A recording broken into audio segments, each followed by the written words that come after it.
Hey everybody, this quick video will show you how to get started with version 6.0 of the logo creator. The first thing you're going to see are the logo templates. You're going to scroll forever looking at all these awesome templates, and you'll be able to manipulate and play with each and every one of them. So let's find something we like. Let's try this one. Click it and it launches. You can resize the canvas window by clicking and dragging the window here. You can also move the window so that you can get full screen. The actual logo creator app window can also be resized. You just have to shrink and drag it. So you can click and drag the lower right hand corner, make it as big as your monitor or as small as you want. So let's move this back into place and we'll start modifying the logo that you picked up. So I'm going to make it a little bit bigger, and you'll notice that this is a graphic. If I click and drag it, it moves. This is the background. If I click and drag this, you'll see a button change over here. Each time you click on an object, you'll get a control panel. If you click on text, you'll get a different control panel. If you click on the background, you can manipulate the background by changing the color. Let's change it to red. All you have to do is just mess around with the sliders and play with all the features. Here is this graphic. I'm going to click on it, and you'll notice that this changes again. So image format, I'm going to click it, and I'm going to increase the raise by just sliding this slider up a little bit more. There you go. Now, the text is a little more tricky. Some templates, let's focus on the text here first. Here is some text. I click it, and if I want to edit it, I go to the edit button that will pop up, and I can click on I want red, or whatever you want to say. You click on implement, and it changes the text here. Then I return to the menu and I click on format, and I can make this text bigger if I want to. And if I return to the main menu, I click on outline and I can put an outline on it. It's easy as that. I can make the outline pretty thick if I want to. I can make the outline different colors if I want to. So there's lots and lots of things to mess around with. Alright, now let's change this text. Now some templates I have created double layers. You'll notice that there's one layer and here's two layers. This layer has an outline, this layer doesn't. It just gives it a nice 3D effect. It's kind of my technique. And I've actually created another video with different techniques that you can follow. But for now, let's just change this. So I have two text pieces. One says go green, the other says go green with an outline that's behind it. So let's change the outline to red, because we want to go red this time. We want to change back to the menu. We want to change the text. Instead of saying go green, we want to say go red. Implement. This text, now notice if I click on this text, it says go red. If I click on this text, it says I want red. Back to this text. Now I want to change this text to the exact same thing. Red. So just leave this window up, and every time you click on a text, it changes.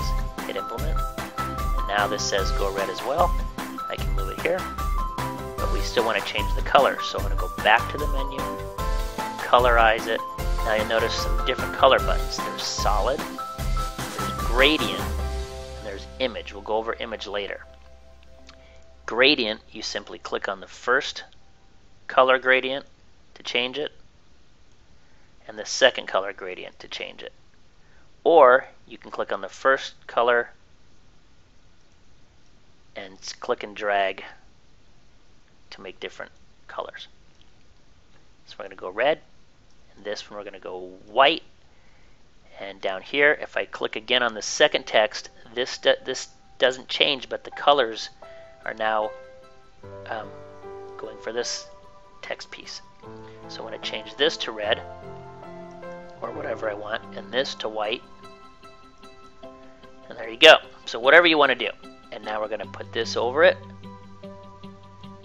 And you see how it gives it like a kind of a 3D effect. And now I want to make it bigger. So let's move things out of the way so I can click on the bottom, return to menu, go to format, and now we're going to scale the text big. And the text is at 118. Do you see that? So now if I click on the smaller text here, it changes to what that size is, but we're going to change it to, whoops, 118. And now it's exact same size, and you can move it. There you go. And now the orb is easy to change. We don't want the green orb. We're going to hit the delete key, and we're going to go up to the spheres menu, and we're going to find another orb that we like. So we just have to scroll and scroll. It's fine, like there you go. And when you find it, you click and you drag it onto the canvas, and there you go. Now I don't want it over my text, I want it behind the text, so I'm going to go up to the menu item, and I'm going to say send to back. This menu item is really important because you can manipulate lots of things here. Send to back. Boom. Now it's behind this gradient. It's a cool effect, but maybe we don't want that. Now we want to take this ray beam background and move that to the back now. There you go. And there's our new logo. And now we just simply go up to the export menu, and we can export as a transparent background or a regular PNG or a JPEG. And there you go. And here's your new logo. Now if we wanted to make this a transparent image with no background, we can click the ray beams here and hit the delete key on your keyboard, and then go under the the export menu and choose transparent PNG, and we can change this to transparency PNG. And a PNG format is a format that allows you to delete the background. JPEGs, you can't delete the background. PNGs, you can. So if we have a transparent PNG, save it. And here is your transparent logo. Notice this is in Photoshop, so I'm showing you the background here. But then you can take this and overlay it on any web page with a pattern background or a color background, and it'll be nice and crisp and clean. So there you have it. And now if I wanted to save this for later use, I simply go under the File menu and choose Save as My Template. And I can name this anything I want. Red logo, whatever I say. Save it. It's telling me that it's been saved into the My Templates folder, which will be when you go back to the Select a Template and you select your logo sets. These are different logo sets we're selling. So you have your normal sets here, but if you go to My Templates, you'll notice that your logo is there, and you can simply click it to call it back up. That, in a nutshell, is the Logo Creator version 6.0. There's lots more to go through, and I've made a lot of tutorial videos, and I will continue to make a lot of tutorial videos. But for now, click and drag and have fun.